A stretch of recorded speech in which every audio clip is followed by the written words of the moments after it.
हाँ जी, good evening students. कैसे हैं आप सब लोग। तो कल आपका टेस्ट हुआ था, माइनर टेस्ट। तो उसमें क्या है कि आप लोगों का काफ़ी अच्छा परफॉर्मेंस रहा टेस्ट में, और कई बच्चों के बहुत अच्छे नंबर आए हैं। तो इतने अच्छे नंबर आए बच्चों के कि मुझे जो टॉप 10 की लिस्ट है ना, उसमें आपने देखा हो कम से कम 20 बच्चों से ज़्यादा बच्चों ने उसमें पार्टिसिपेट किया था। ठीक है, तो बहुत अच्छा पेपर रहा आपका। और आप लोग और जिन बच्चों के नंबर कम आए हैं तो वो क्या अच्छी मेहनत करो, एक बार फिर से कोशिश कीजिए आप लोग। ठीक है, तो अपन बात कर रहे हैं सॉल्यूशन की, माइनर टेस्ट नंबर 1। ठीक है, आपके 30 सितंबर तक आपके टेस्ट चलेंगे और हर 2 दिन में आपका एक पेपर रहेगा। ठीक है, जिसमें आपके 30 क्वेश्चंस आएंगे आपके हर पेपर में।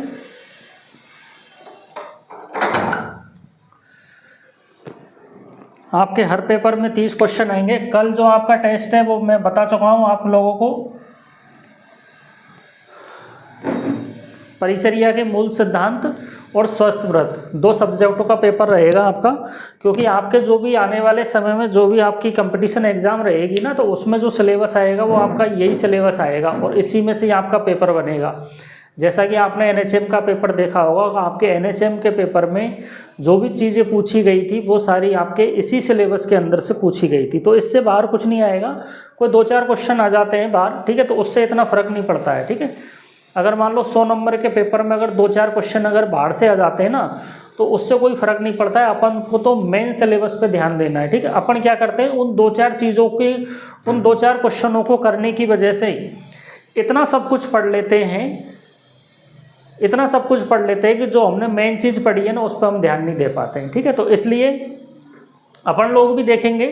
ठीक है, अपन ज़्यादा नहीं देखेंगे, थोड़ा सा बाहर का देखेंगे, ज़्यादा बाहर का नहीं देखेंगे, क्योंकि ज़्यादा बाहर का देखने से क्या होता है, बच्चों को नुकसान होता है।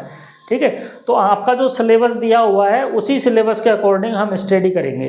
ठीक है, तो इसी तरह से आपके पेपर भी रहेंगे। एक आध क्वेश्चन आपको बाहर से मिल सकते हैं, बाकी ये कि आपको जो पूरा पेपर है वो इसी में से मिलेगा।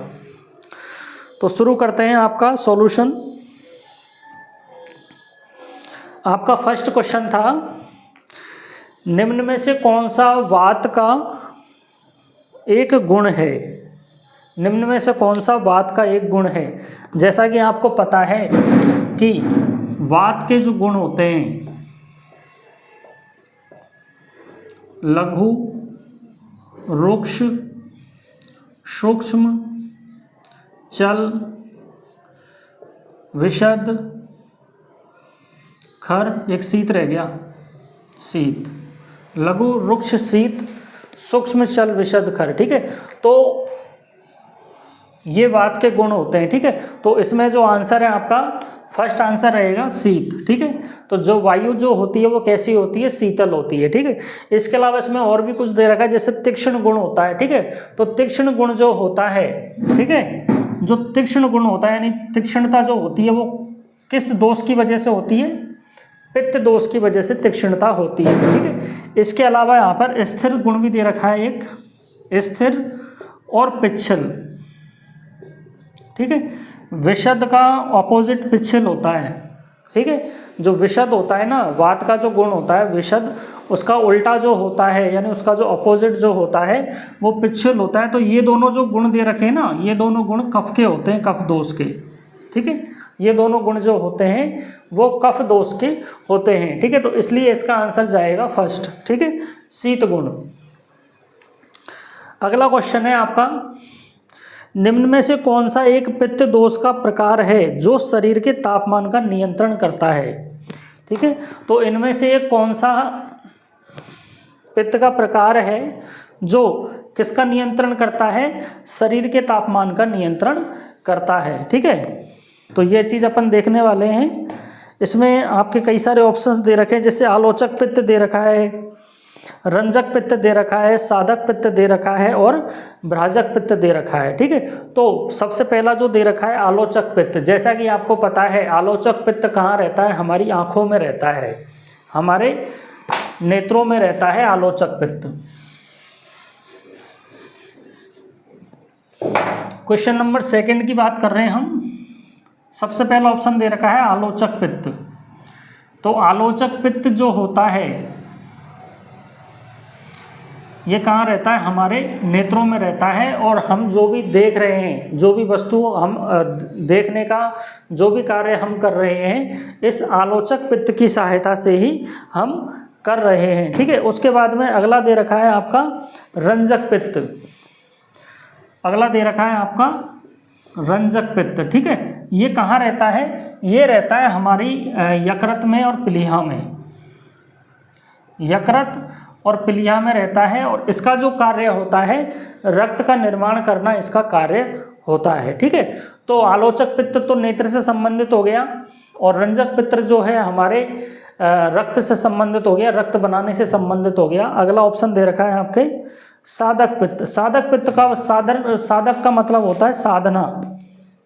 साधक का मतलब क्या हो गया, साधक पित्त। साधक का क्या मतलब होता है, साधना। ठीक है, साधना। ठीक है, तो साधक पित्त कहाँ रहता है, हमारे हृदय में रहता है। कहाँ रहता है, हमारे हृदय में रहता है। ठीक है, तो हमें जो भी भय होता है, ठीक है, जो भी हर्ष होता है, हमारे अंदर जो भी वीरता होती है, ठीक है, तो जो भी द्वेष जो होता है वो सारा कौन नियंत्रित करता है, उसको साधक पित्त करता है। ठीक है, आपका लास्ट जो है ऑप्शन है भ्राजक पित्त। भ्राजक पित्त। ठीक है, तो ये जो भ्राजक पित्त जो होता है ना, ये कहाँ रहता है, हमारी स्किन में रहता है, हमारी त्वचा में रहता है। ठीक है, कहाँ रहता है, ये हमारी त्वचा में रहता है। ठीक है, इसलिए ये हमारी जो त्वचा का जो वर्ण जो होता है उसको भी डिसाइड करता है कि हमारी त्वचा का वर्ण किस तरह का होगा। हमारा कलर श्याम वर्ण होगा, कृष्ण वर्ण होगा, या गौर वर्ण होगा। ठीक है, तो कौन डिसाइड करता है उसको, ये डिसाइड करता है भ्राजक पित्त। इसके अलावा ये जो भ्राजक पित्त जो होता है ये हमारे शरीर के तापमान का नियंत्रण भी करता है। ठीक है, तो जो आपका जो राइट ऑप्शन है, आपका जो राइट ऑप्शन है वो भ्राजक पित्त होगा। ऑप्शन 4 इसका आंसर होगा। ठीक है, ऑप्शन 4, ऑप्शन डी। ठीक है, इसका सही आंसर ऑप्शन डी होगा। ठीक है, चलो अगला क्वेश्चन है आपके, निम्न में से कौन सा कफ दोष का स्थान है।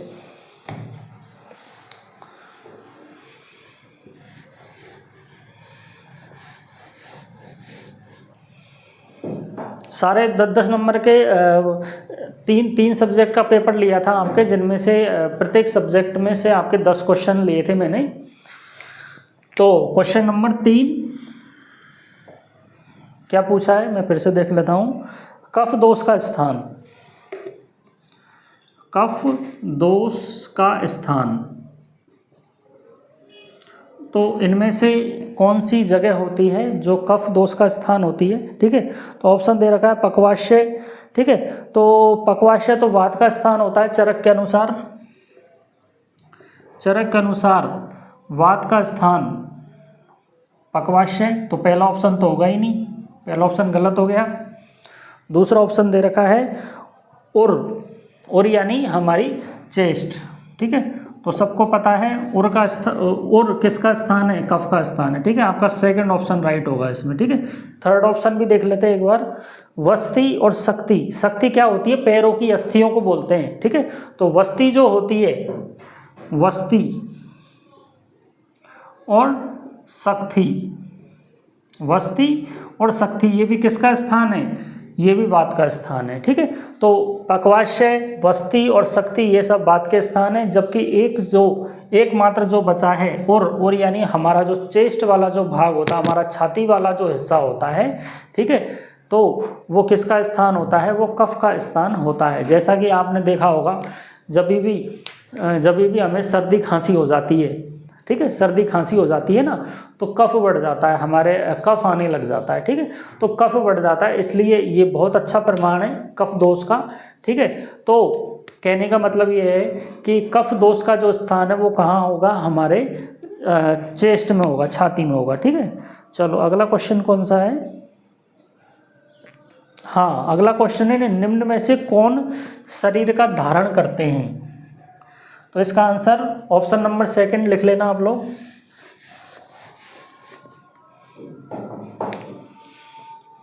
Question number, good evening Nakshit, good evening. Question number 4, question number 4 है कौन सा शरीर का धारण करते हैं, ठीक है, इनमें से कौन शरीर का धारण करते हैं, ठीक है। तो आप लोगों ने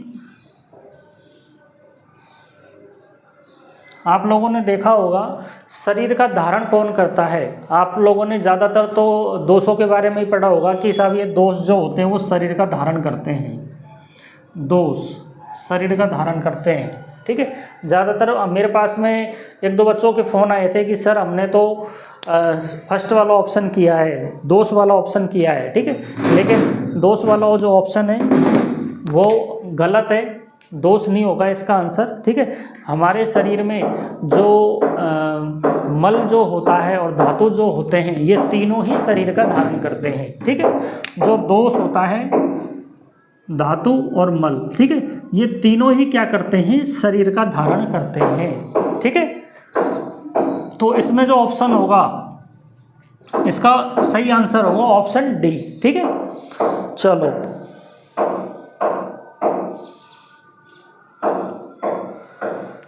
ये तो बहुत सिंपल क्वेश्चन है, 5वें नंबर का जो क्वेश्चन है वो तो बहुत सिंपल है कि कौन सी धातु 5वीं धातु है, ठीक है। तो क्रम से अपन याद रखते हैं, क्रम क्या कहता है, क्रम रस, रक्त, मांस, मेद, अस्थि, मज्जा और शुक्र, ठीक है। क्रम से अपन को ध्यान रखना है, ठीक है। तो फर्स्ट, सेकंड, थर्ड, फोर्थ और फिफ्थ, ठीक है। तो इसका आंसर कौन सा होगा, इसका आंसर थर्ड होगा, ठीक है। तो ये क्रम आपको ध्यान रखना है, ये जो धातुएं है ना, ये धातुएं आपको क्रम से ही ध्यान में रखनी है, ठीक है। ये धातुएं आपको क्रम से ही ध्यान में रखनी है। अच्छा हाँ, एक बात और बता देता हूँ मैं, ये जो क्वेश्चंस जितने भी बनाए गए हैं, ठीक है, ये जितने भी क्वेश्चंस बनाए गए हैं मैंने खुद ने ये क्वेश्चंस बनाए हैं। आपकी जो पुरानी जो पेपर जो आए हैं आपके एग्ज़ामों में उनको उनसे कॉपी नहीं किए हुए हैं, कोई भी क्वेश्चन आपको कॉपी नहीं मिलेगा, ये क्वेश्चंस आपको कहीं नहीं मिलेंगे, ठीक है। तो मैं जो भी पेपर आपका बना रहा हूँ वो आपके सिलेबस में से बना रहा हूँ, ये नए क्वेश्चन है सारे के सारे, मैं कोई कॉपी पेस्ट वाला सिस्टम नहीं है हमारी धन्वंतरी क्लासेज में। हमारी धन्वंतरी क्लासेज में आपको फ्रेश क्वेश्चंस मिलेंगे, ठीक है। मैं खुद बनाता हूँ क्वेश्चनों को और उसके सॉल्यूशन भी मैं खुद बनाता हूँ, ठीक है। तो ये वाले क्वेश्चंस आपको कहीं नहीं मिलेंगे। हाँ, मैंने ये ज़रूर देखा था कि आपके जो पुराने पेपर्स जो हैं, जो अलग अलग एग्जामों में जो आपके जो क्वेश्चंस आए हैं उनका पैटर्न कैसा रहता है, ठीक है। तो वो देखा था मैंने, तो उसके आधार पर मैंने आपके ये क्वेश्चंस बनाए। ये क्वेश्चंस आपको कहीं नहीं मिलेंगे, ठीक है। हो सकता है कोई एक आध क्वेश्चन, क्योंकि सिलेबस तो सेम ही है, तो एक आध क्वेश्चन मिल जाए, ठीक है। बाकी ये जो क्वेश्चन है बिल्कुल फ्रेश क्वेश्चन है और इम्पोर्टेंट क्वेश्चन है, ठीक है। इनमें से आपको आपके मेन एग्जाम में ज़रूर क्वेश्चंस मिलेंगे, ठीक है, इसलिए इनको ध्यान से करना आप लोग, ठीक है। चलो क्वेश्चन नंबर 5 का आंसर अस्थि हो गया, अस्थि धातु। अब देखते हैं क्वेश्चन नंबर 6।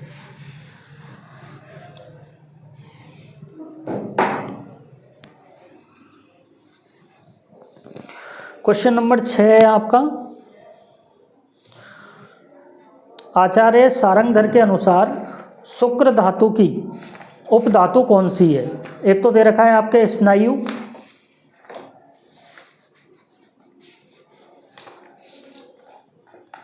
एक तो दे रखी है आपकी स्नायु, एक दे रखा है ओज, एक दे रखा है आपका स्वेद और एक दे रखा है आपका वसा, ठीक है। तो यहाँ पर जो हाँ स्नायु, ओज, ये तो बहुत सिंपल क्वेश्चन है। आचार्य सारंगधर के अनुसार बहुत ही आपका सिंपल क्वेश्चन है ये तो।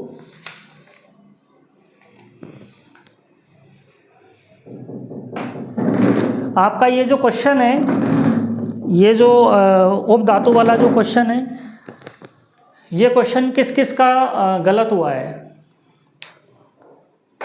किस किस का गलत हुआ है ये क्वेश्चन बताओ भाई। गलत होना नहीं चाहिए वैसे, क्योंकि काफ़ी सिंपल क्वेश्चन है ये, बताओ।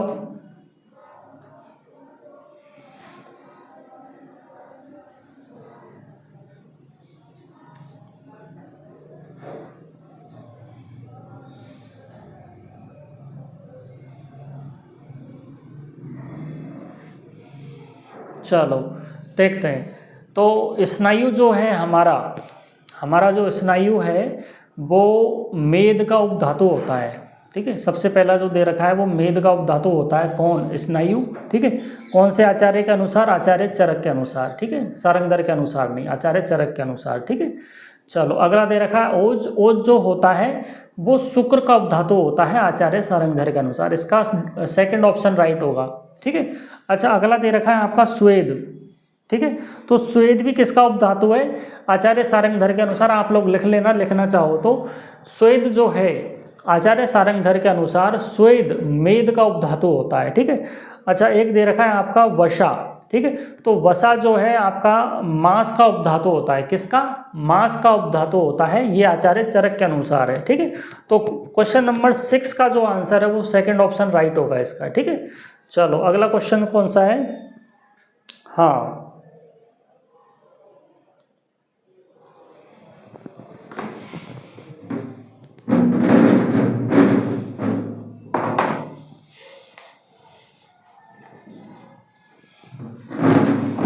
अगला क्वेश्चन है क्वेश्चन नंबर 7।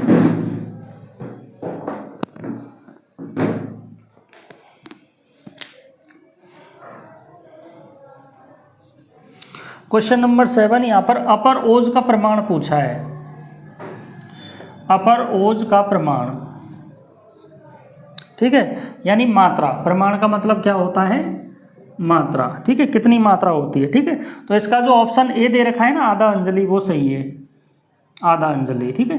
तो आधा अंजलि अपर ओज का भी प्रमाण होता है, साथ में शुक्र का भी प्रमाण होता है, ठीक है। यानी हमारे शरीर के अंदर जो शुक्र धातु जो पाई जाती है, ठीक है, जो शुक्र धातु पाई जाती है, ये शुक्र धातु का प्रमाण भी कितना होता है? आधा अंजलि होता है, ठीक है। जबकि सेकंड ऑप्शन में 8 बूंद जो दे रखा है, 8 बूंद जो सेकंड ऑप्शन में दे रखा है, ठीक है, ये पर ओज का प्रमाण होता है। किसका प्रमाण होता है? ये पर ओज का प्रमाण होता है। और 1 अंजलि तो नहीं होता है कुछ भी, ये तो वैसे ही लिख दिया था। 8 अंजलि, यहाँ पर 8 अंजलि जो दे रखा है ना, 8 अंजलि, ठीक है, ये 8 अंजलि हमारे रक्त का प्रमाण होता है। रक्त या रक्त धातु का प्रमाण होता है 8 अंजलि, ठीक है।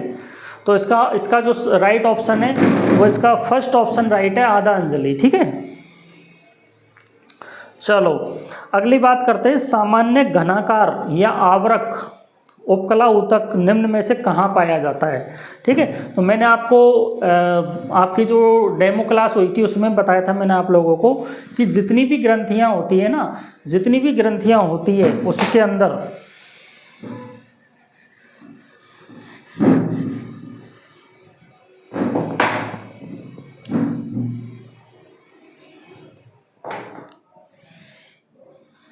क्वेश्चन नंबर 8, सामान्य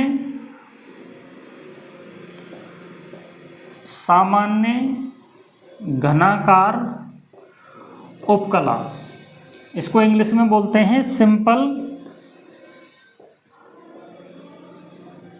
क्यूबॉइडल एपिथेलियम। क्या बोलते हैं इसको हम? सिंपल क्यूबॉइडल एपिथेलियम बोलते हैं इसे हम, ठीक है। तो सिंपल क्यूबॉइडल एपिथेलियम जो होती है कहाँ पाई जाती है? हमारी सभी जो ग्रंथियाँ जो होती हैं, ठीक है, हमारे जो पेनक्रियाज होती है, ठीक है, हमारी अपटुका ग्रंथि, पर अपटुका ग्रंथि, ठीक है, पीयूष ग्रंथि, ठीक है। तो उनके अंदर जो ग्रंथि पाई जाती है, जो ग्रंथि पाई जाती है उसमें कौन सी उपकला ऊतक होती है? उसमें सिंपल क्यूबॉइडल एपिथेलियम, यानी सरल घनाकार उपकला होती है, यानी ये घन के जैसी होती है, इस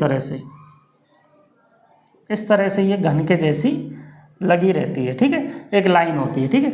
इसके अलावा ऑप्शन में और भी दे रखा है, जैसे अमाशय होता है, ठीक है।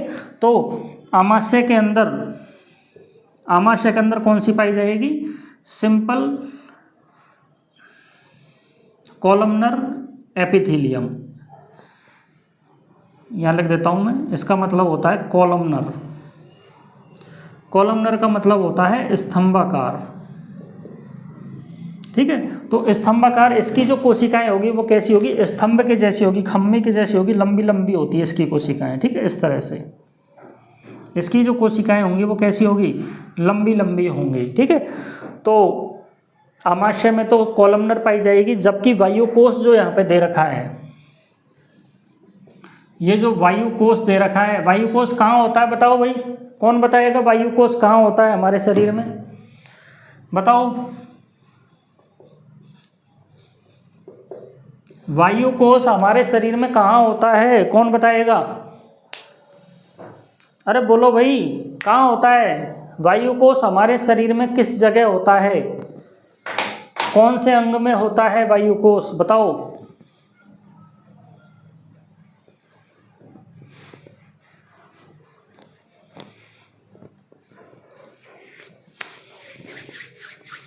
बोलो भाई, कहाँ होता है वायु कोष, कहाँ होता है हमारे शरीर के अंदर?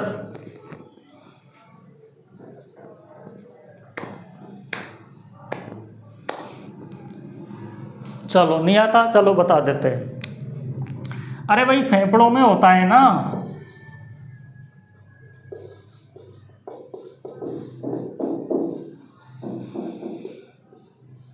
जो बच्चे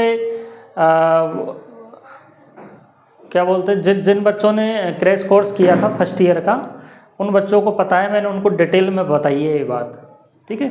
जो हमारे जो फेफड़े होते हैं, फेफड़ों में जो क्या बोलते हैं, जो श्वसनिकाएं जो होती है, वो श्वसनिकाएं कहाँ जाकर ख़त्म होती है? वायुकोष में जाकर ख़त्म होती है, ठीक है। इस तरह की संरचना होती है, इस तरह की संरचना होती है। तो इनकी जो आंतरिक संरचना जो होती है, ठीक है, इनकी जो आंतरिक संरचना होती है, उस आंतरिक संरचना में क्या पाई जाती है? ये कोशिका पाई जाती है। इसका नाम क्या है? सरल शल्की उपकला। क्या नाम है इसका? सरल शल्की उपकला, जिसे हम इंग्लिश में सिंपल स्क्वेमस एपिथेलियम कहते हैं। क्या कहते हैं? सिंपल स्क्वेमस एपिथेलियम कहते हैं। सरल शल्की उपकला इसे हम कहते हैं, जो कहाँ पाई जाती है? हमारे फेफड़ों में पाई जाती है। फेफड़ों की वायु कोष में यानी एल्वोलाई में पाई जाती है, ठीक है। इनके बीच में छिद्र होते हैं, इनके बीच बीच में छिद्र होते हैं, जिन्हें, इन छिद्रों को क्या कहते हैं? कूहन के छिद्र कहते हैं। इन्हें क्या कहते हैं? हम इन्हें कूहन के छिद्र कहते हैं, ठीक है। तो इन छिद्रों में से होकर, इन छिद्रों में से होकर CO2 अंदर आती है और ऑक्सीजन बाहर निकलती, मतलब CO2 एल्वोलाई के अंदर आती है और एल्वोलाई से रक्त के अंदर कौन सी जाती है? ऑक्सीजन जाती है, ठीक है। तो वायु कोष में कौन सी उपकला पाई जाएगी? सरल शल्की उपकला पाई जाएगी, ठीक है। तो इसका सही आंसर जो है, इसका सही आंसर होगा अपटुका ग्रंथि, ठीक है। तो अपटुका ग्रंथि में सरल घनाकार उपकला पाई जाती है, ठीक है। चलो अगला क्वेश्चन है, कोशिका में गुणसूत्र कहाँ पाया जाता है? बहुत सिंपल क्वेश्चन है, केंद्रक में पाया जाता है, सबको पता है, ठीक है। तो केंद्रक के अंदर भी एक केंद्रक होता है, जिसे हम केंद्रक केंद्र कहते हैं। क्या कहते हैं उसे हम? ये भी बता चुका हूँ मैं आप लोगों को। जो भी क्वेश्चंस आए हैं आपके, ठीक है, वो सारे बता रखे हैं। ये मान लो कोशिका है, ठीक है, क्या है ये? कोशिका है ये, ठीक है। इसके अंदर एक केंद्रक होता है, ठीक है, जिसे हम इंग्लिश में क्या कहते हैं? न्यूक्लियस कहते हैं। क्या कहते हैं इसे हम इंग्लिश में? न्यूक्लियस कहते हैं इसे, ठीक है। कोशिका यानी कोशिका का इंग्लिश में क्या कहते हैं? सेल कहते हैं, ठीक है। यहाँ पर ये जो इसका आवरण पाया जाता है, इसकी जो दीवार पाई जाती है, इसे हम क्या कहते हैं? कोशिका आवरण कहते हैं। कोशिका आवरण इसे हम कहते हैं, या फिर कोशिका कला कहते हैं इसे हम। क्या कहते हैं इसे हम? कोशिका कला कहते हैं। और इंग्लिश में इसे क्या कहते हैं? Cell membrane. क्या कहते हैं इसे हम? Cell membrane. यानी कोशिका की जो दीवार जो होती है, ठीक है, उसे हम क्या कहते हैं? कोशिका आवरण या कोशिका कला, ठीक है। सेंटर में जो पाया जाता है उसे हम केंद्रक कहते हैं, और इसके सेंटर में भी एक पाया जाता है जिसे हम क्या कहते हैं? केंद्रक केंद्र कहते हैं। क्या कहते हैं? केंद्रक केंद्र कहते हैं। इसे हम क्या कहते हैं? न्यूक्लियोलस। क्या कहते हैं इसे हम? न्यूक्लियोलस कहते हैं, ठीक है। तो हमारे जो गुणसूत्र जो होते हैं, ठीक है, हमारे जो गुणसूत्र होते हैं, ये कहाँ पाए जाते हैं? केंद्रक में पाए जाते हैं। सबसे सिंपल क्वेश्चन था अब तक का, ठीक है। तो इसका सेकंड ऑप्शन ठीक होगा, चलो अगला है आपका, कोशिका विभाजन की किस अवस्था में सभी गुणसूत्र अर्ध एक संकीर्ण केंद्रीय क्षेत्र में एकत्रित हो जाते हैं। तो देखो भाई, कोशिका विभाजन में आप लोगों को बता चुका हूं।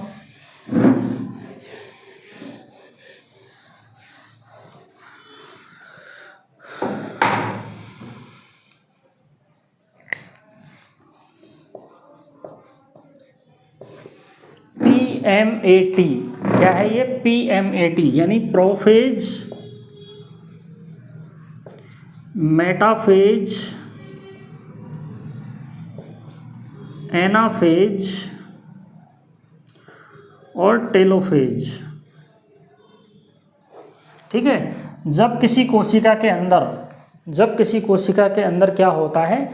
विभाजन होता है। ठीक है, तो इसमें जो गुणसूत्र जो होता है, जैसे इस तरह से गुणसूत्र होता है, ठीक है, इस तरह से गुणसूत्र होता है। ठीक है,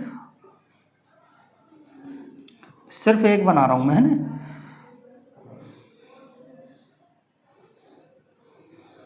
चलो 2 बना देते हैं ना। ठीक है, तो ये जो गुणसूत्र जो होता है ना, ये 2 भागों में विभाजित हो जाता है, इसलिए इसे अर्ध गुणसूत्र कहते हैं। क्या कहते हैं इसे? हम अर्ध गुणसूत्र कहते हैं। ठीक है, क्या कहते हैं इसे? हम अर्ध गुणसूत्र कहते हैं। ठीक है, तो ये जो गुणसूत्र है ना, ये गुणसूत्र जब ये कोशिका है, इस कोशिका जो जितने भी सारे गुणसूत्र जो है, सारे गुणसूत्र आधे आधे भागों में विभाजित हो जाते हैं। ठीक है, सारे गुणसूत्र जो है वो आधे आधे भागों में विभाजित हो जाते हैं और कहाँ इकट्ठे हो जाते हैं? आकर इस सेंटर में इकट्ठे हो जाते हैं। ठीक है, तो यहाँ पर एक मेटाफेज प्लेट बन जाती है। ठीक है, क्या बन जाती है? यहाँ पर एक मेटाफेज प्लेट बन जाती है। जो ये कौन सी अवस्था के दौरान होता है ऐसा? मेटाफेज अवस्था के दौरान ऐसा होता है। ठीक है, तो कोशिका के अंदर कोशिका विभाजन के दौरान, ठीक है, जितने भी अर्ध गुणसूत्र है वो इस कोशिका के सेंटर में आ जाते हैं, केंद्र में आ जाते हैं। ठीक है, तो वहाँ पर एक मेटाफेज प्लेट का निर्माण हो जाता है। ठीक है, किस में बनती है? ये मेटाफेज अवस्था में बनती है। ठीक है, तो इसका आंसर कौन सा होगा? मेटाफेज अवस्था है, ऑप्शन सेकंड। ठीक है, तो ये हो गए आपके कौन से सब्जेक्ट के? अपने शरीर क्रिया एवं रचना के क्वेश्चंस हो गए हैं। ठीक है, अगली बात करते हैं हम रसशास्त्र के। ठीक है, तो रसशास्त्र में पहला क्वेश्चन ही दे रखा है आपके। ठीक है, तो रसशास्त्र में ज़्यादा समझाने का नहीं है। ठीक है, रसशास्त्र में तो सीधे सीधे से ही क्वेश्चन है। ठीक है, और सारे ही सिंपल क्वेश्चंस मैंने बनाए हैं। ठीक है, चलो पहली बात करते हैं अपन, रसशास्त्र का प्रथम उपदेश किसने दिया था? रसशास्त्र का प्रथम उपदेश किसने दिया था? क्वेश्चन है, इसके ऑप्शंस दे रखे हैं। ब्रह्मा जी ने दिया था? नहीं भाई, ब्रह्मा जी क्यों देंगे? ब्रह्मा जी ने तो आयुर्वेद का दिया था उपदेश। ठीक है, ब्रह्मा जी ने तो आयुर्वेद का उपदेश दिया था। ठीक है, अच्छा अगला दे रखा है रुद्र। ठीक है, तो रुद्र इसका सही आंसर है। रुद्र ने किसका उपदेश दिया था? सबसे पहले रसशास्त्र का जो उपदेश दिया था रुद्र ने दिया था। जबकि एक ऑप्शन और दे रखा है भगवान शिव। ठीक है, तो भगवान शिव तो इसमें भगवान शिव तो रस सिद्ध की गणनाओं में सबसे पहले थे। आचार्य भागवत ने जो रस सिद्धों की गणना की थी ना, कि भाई रस में कौन कौन से सिद्ध हैं। ठीक है, रस में कौन कौन से सिद्ध हैं, तो आचार्य भागवत ने रस सिद्ध में सबसे पहले भगवान शिव का ही वर्णन किया था कि रसों में, क्योंकि रस का मतलब क्या होता है? पारद होता है रस का मतलब। ठीक है, रस का मतलब क्या होता है? पारद होता है रस का मतलब। ठीक है, तो इसका सही आंसर होगा ऑप्शन सेकंड रुद्र। ठीक है, चलो अगली बात करते हैं, हठ योग प्रदीपिका में कितने महासिद्धों की गणना की गई है? ठीक है, हठ योग प्रदीपिका में कितने महासिद्धों की गणना की गई है? तो सबसे पहला जो ऑप्शन दे रखा है 33, यही सही ऑप्शन है। ठीक है, तो इसमें टिक लगा लेना आप लोग। अच्छा अगला दे रखा है 27। ठीक है, तो 27 तो अलग चीज़ होती है।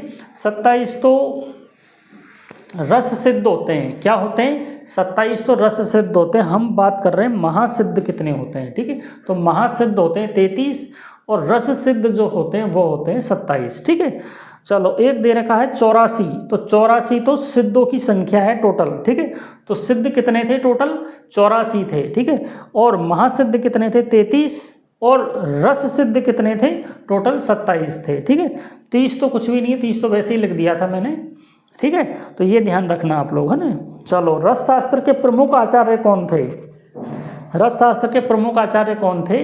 तो सबसे पहला ऑप्शन दे रखा है सालवाहन। आपने आचार्य नागार्जुन की स्टोरी अगर सुनी हो, आचार्य नागार्जुन की स्टोरी अगर आपने सुनी हो, तो सालवाहन नाम का राजा था। ठीक है, सालवाहन नाम का राजा था, तो वहाँ उसके दरबार में रहा करता था कौन? नागार्जुन। ठीक है, तो ऑप्शन इसका कौन सा राइट होगा? नागार्जुन राइट होगा इसका ऑप्शन। ठीक है, बागवट और चरक नहीं होगा इसका आंसर। ठीक है, तो रसशास्त्र के प्रमुख आचार्य कौन थे? नागार्जुन थे। ठीक है, रसशास्त्र का उपदेश किसने दिया? रुद्र ने दिया है। ठीक है, चलो अगली बात करते हैं। रस हृदय तंत्र के रचयिता कौन थे? तो रस हृदय तंत्र के रचयिता कौन थे? भिक्षु गोविंद। ठीक है, भिक्षु गोविंद थे इसके रस तंत्र के रचयिता। ठीक है, इसके अलावा और भी दे रखा है इसमें, कहाँ गया?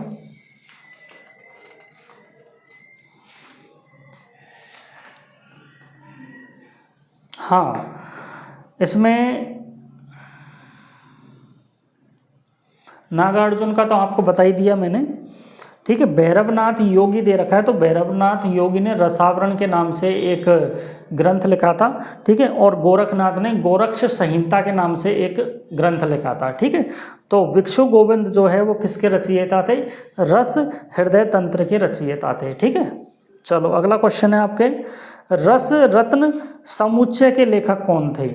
तो रस रत्न समुच्चय में सही आंसर जो आपका होगा, रस रत्न समुच्चय में आपका जो सही आंसर होगा वो होगा आचार्य बागवट। ठीक है, यहाँ पर सिंह गुप्त भी कई बच्चों के कन्फ्यूजन हुआ है सिंह गुप्त में। ठीक है, सिंह गुप्त तो उसके पिताजी का नाम है।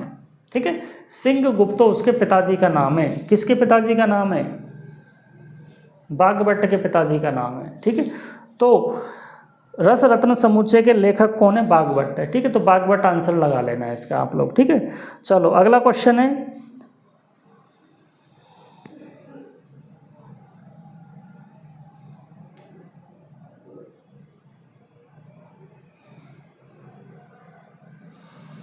अगला क्वेश्चन है लवण पंचक। 5 प्रकार के लवणों के बारे में बात हो रही है कि 5 प्रकार के लवण कौन कौन से होते हैं। तो आपको सबको पता है कि एक तो होता है सेंधा नमक, एक होता है सोवरचल नमक। ठीक है, सारे ही से पे है। ठीक है, एक तो होता है सेंधा नमक, सोवरचल, एक होता है सामुद्र नमक। ठीक है, तो 3 नमक के नाम तो से पे ही है। ठीक है, सेंधव, सोवरचल और सामुद्र नमक। ठीक है, एक होता है विड नमक। ठीक है, और एक होता है रोमक नमक। ठीक है, तो इस प्रकार से 5 नमक होते हैं। तो यहाँ पर पूछा है कि श्रेष्ठ कौन सा नमक होता है, तो सेंधा नमक जो होता है इन सभी नमकों में, इन सभी लवणों में सबसे श्रेष्ठ जो होता है, ठीक है, वो कौन सा होता है? हमारा सेंधव लवण श्रेष्ठ होता है। ठीक है, चलो अगला क्वेश्चन दे रखा है। अगला क्वेश्चन तो बहुत सिंपल है, त्रिफला में। त्रिफला तो आपको पता ही होगा सबको। ठीक है, तो हरित की, विविध की, रामल की, यानी हरड़, वहेड़ा और आंवला। ठीक है, तो ये 3 से त्रिफला बनता है। ठीक है, पीपली तो अलग आती है। ठीक है, पीपली तो त्रिकटु में आती है। ठीक है, चलो अगला दे रखा है कौन सा पंचगव्य में सम्मिलित है। ठीक है, तो पंचगव्य में सम्मिलित, इसका अभी 17 नंबर का जो क्वेश्चन है उसका आंसर है 3rd। कौन सा सम्मिलित नहीं है त्रिफला में? पीपली सम्मिलित नहीं है। ठीक है, बाकी 3 है। ठीक है, अच्छा क्वेश्चन नंबर 18 में पंचगव्य। गव्य का मतलब होता है गाय से प्राप्त कौन कौन सी चीज़ें होती है। ठीक है, तो दूध गाय से प्राप्त होता है, दही भी गाय से प्राप्त होता है और मूत्र भी गाय से प्राप्त होता है। ठीक है, इसके अलावा गोबर भी गाय से प्राप्त होता है। ठीक है, इसके अलावा घी भी गाय से प्राप्त होता है। ठीक है, तो पंचगव्य जो होते हैं दूध, दही और मूत्र तो है ही है, इसके अलावा गोबर और घी। ठीक है, ये सारी चीज़ें किससे प्राप्त हो रही है? गाय से प्राप्त हो रही है। ठीक है, चलो तो इसका आंसर चौथा आएगा, उपरोक्त सभी। अगला क्वेश्चन, निम्न में से किसकी वारितर परीक्षा की जाती है? ठीक है, वारितर परीक्षा में देखा होगा ना आपने,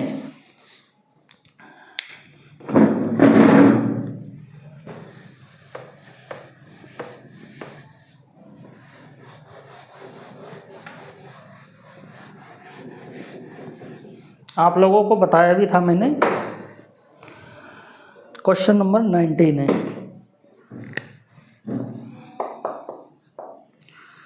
वारितर परीक्षा। जब हम किसी धातु का भस्मीकरण करते हैं, किसी धातु का हम मारण करते हैं, ठीक है, जब हम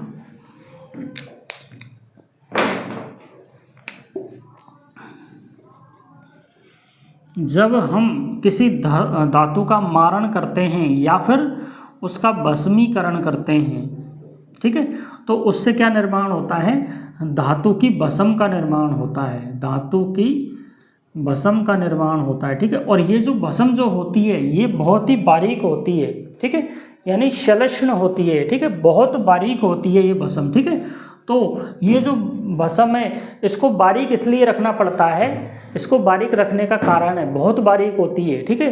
तो इसको बारीक रखने का कारण ये होता है कि धातुएं जो होती है, ठीक है, धातुएं जो होती है, इन धातुओं को जो अपन किसी रोग में उत्पन्न, कोई रोग हो रहा है, ठीक है, तो उस रोग में अपन इसको चिकित्सा के रूप में अगर इसकी भस्म का जब हम उपयोग करते हैं, ठीक है, तो इसका अवशोषण ठीक से हमारे आमाशय में यानी हमारे पाचन तंत्र में इसका अवशोषण ठीक से होना चाहिए, ठीक है। तो धातु की भस्म जितनी ज़्यादा बारीक होगी, ठीक है, उसका अवशोषण उतना ही बढ़िया से होगा, ठीक है। तो धातु की जो भस्म है वो ज़्यादा से ज़्यादा बारीक होनी चाहिए, ठीक है। तो इसलिए जो यहाँ पर वारितर परीक्षा जो दे रखा है, वारितर परीक्षा के द्वारा हम यही चीज़ को देखते हैं कि भस्म ठीक से बारीक हुई है या नहीं हुई है, ठीक है। तो उसमें क्या होता है, एक ये पात्र होता है, ये कोई पात्र है, ठीक है, इस पात्र में जल भरा हुआ है, क्या भरा हुआ है, इस पात्र में जल भरा हुआ है, ठीक है।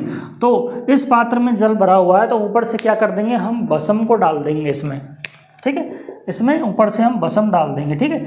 अगर भस्म के जो कण हैं वो बहुत ही बारीक होंगे, ठीक है, अगर भस्म के कण बहुत ही बारीक होंगे तो वो भस्म इस जल की सतह पर तैरती रहेगी, ठीक है। और अगर उस भस्म के जो कण हैं अगर वो मोटे होंगे, ठीक है, तो वो कण भारी होने की वजह से इस जल में डूब जाएंगे, ठीक है। तो इसलिए वारितर परीक्षा करते हैं ताकि हमें ये पता लगाया जा सके कि जो भस्म जो बनी है वो बारीक है या नहीं है, ठीक है। तो इसलिए वारितर परीक्षा जो करते हैं वो किसकी करते हैं, हम भस्म की करते हैं, ठीक है।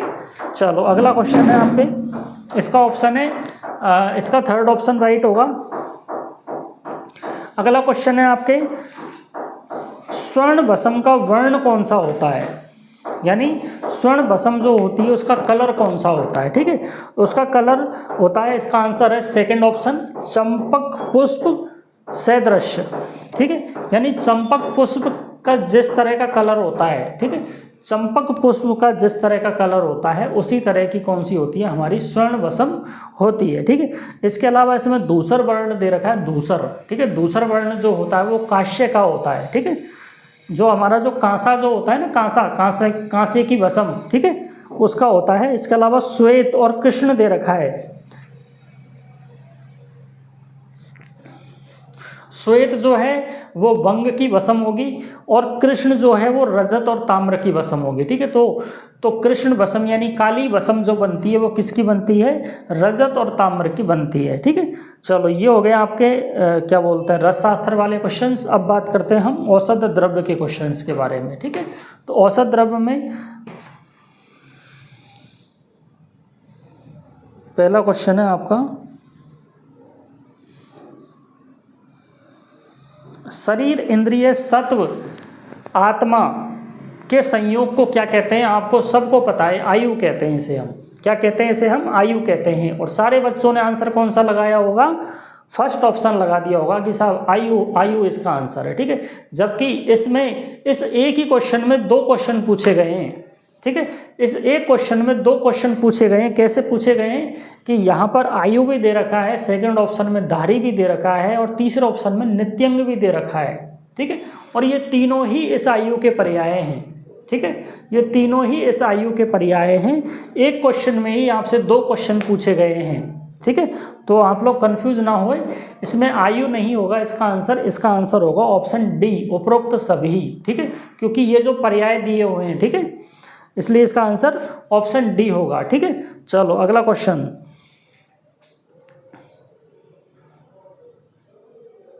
निम्न में से कौन सा आत्रेय का शिष्य नहीं है? ठीक है, आपको सबको पता है ये चीज, इस चीज के बारे में आपको सबको पता है कि आत्रेय के शिष्य कौन कौन से होते हैं। ठीक है, तो भेल होता है, जतुकर्ण होता है, हारित भी होता है, अग्निवेश भी होता है, ठीक है, पाराशर भी होता है, छार पानी भी होता है। ठीक है, तो 7 शिष्य जो नहीं 7 नहीं 6 ही है, सॉरी, जो 6 शिष्य जो बताए गए हैं ये किसके शिष्य हैं? आत्रेय के शिष्य हैं। ठीक है, किसके शिष्य हैं?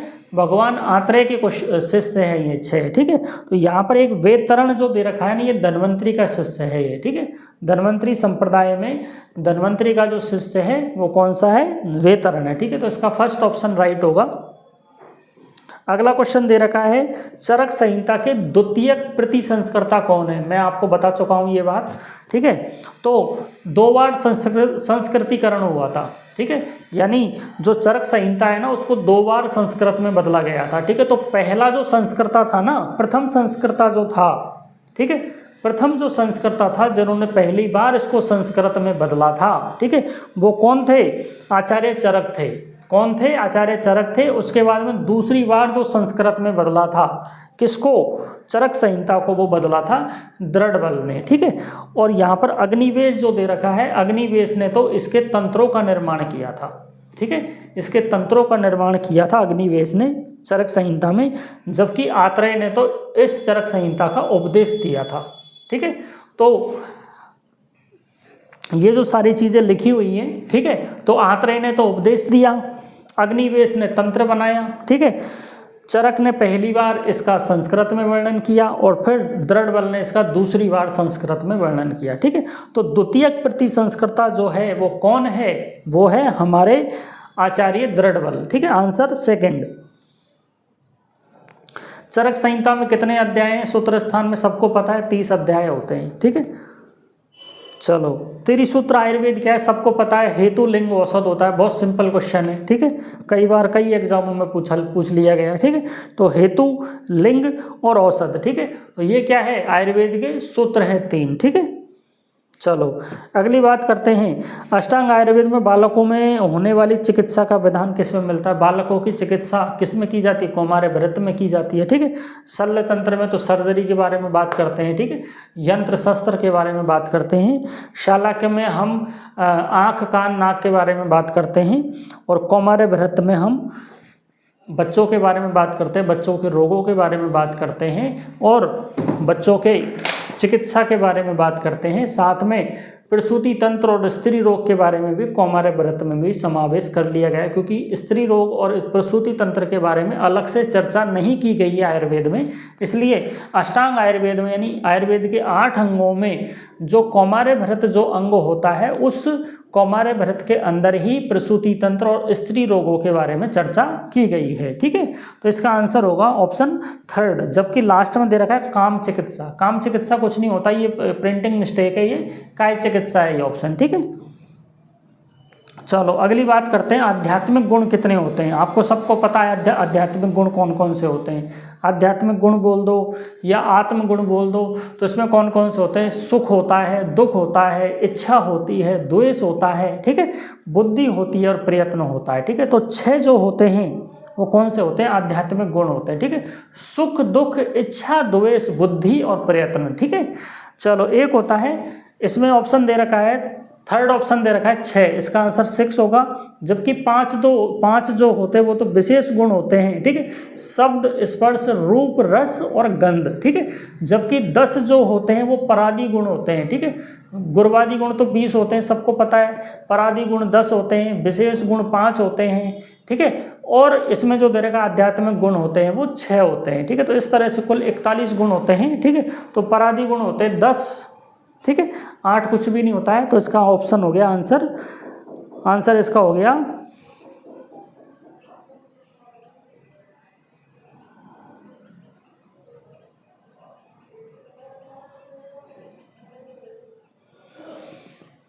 क्वेश्चन बात कर रहे हैं हम, क्वेश्चन नंबर 29 की बात कर रहे हैं ना।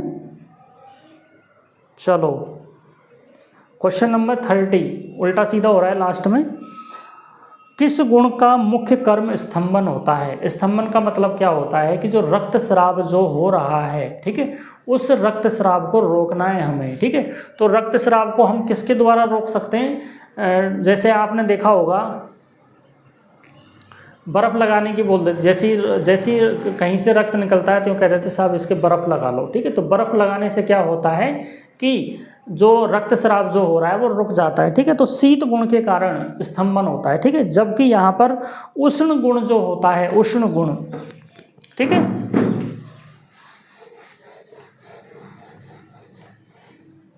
सबसे पहला जो गुण दे रखा है उष्ण। उष्ण का मतलब होता है ना गर्मी, और गर्मी से क्या आती है? पसीने आते हैं ना, गर्मी से पसीना, ठीक है। यानी उष्ण गुण का कर्म क्या है? स्वेदन है ना। उष्ण गुण का मुख्य कर्म क्या है? स्वेदन है ना, ठीक है।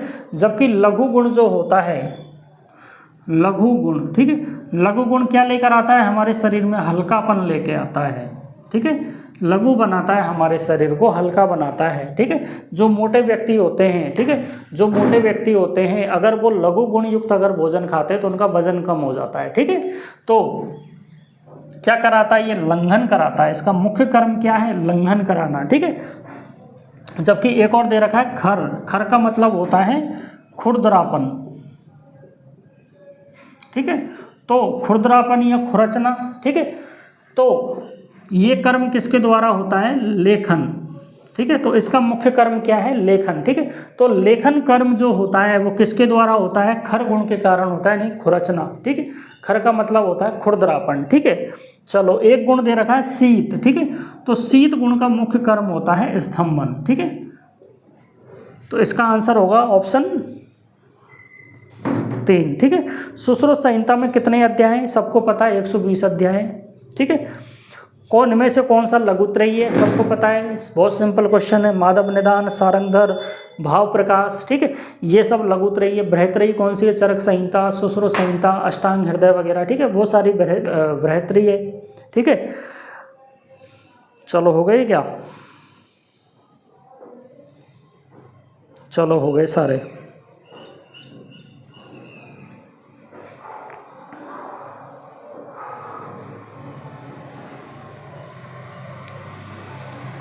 चलो तो कल आपके फिर से पेपर लगेगा आपका सेकंड, ठीक है, परिचर्या के मूल सिद्धांत और आपके क्या बोलते हैं स्वस्थ व्रत। कल उसका पेपर है, शाम को मैं पेपर की लिंक आपको डाल दूंगा, या फिर आप ऐप में देख लेना, मैं इन्फॉर्मेशन ग्रुप में डाल दूंगा, ठीक है। और अच्छे से तैयारी किया करो आप, ठीक है। और जो पूरा जो पेपर है वो सिंपल आएगा, किसी तरह का कुछ नहीं आएगा। बस ये है कि जो क्वेश्चंस जो आएंगे वो इंपॉर्टेंट क्वेश्चंस आएंगे। मैं सारे क्वेश्चनों को मैं खुद बनाता हूँ, ठीक है। तो इसलिए क्या है कि आप लोग अच्छे से पेपरों को किया करें और इन क्वेश्चनों को सेव करके रख लिया करो, अपने उस पर स्क्रीनशॉट लेके रख लिया करो, ठीक है।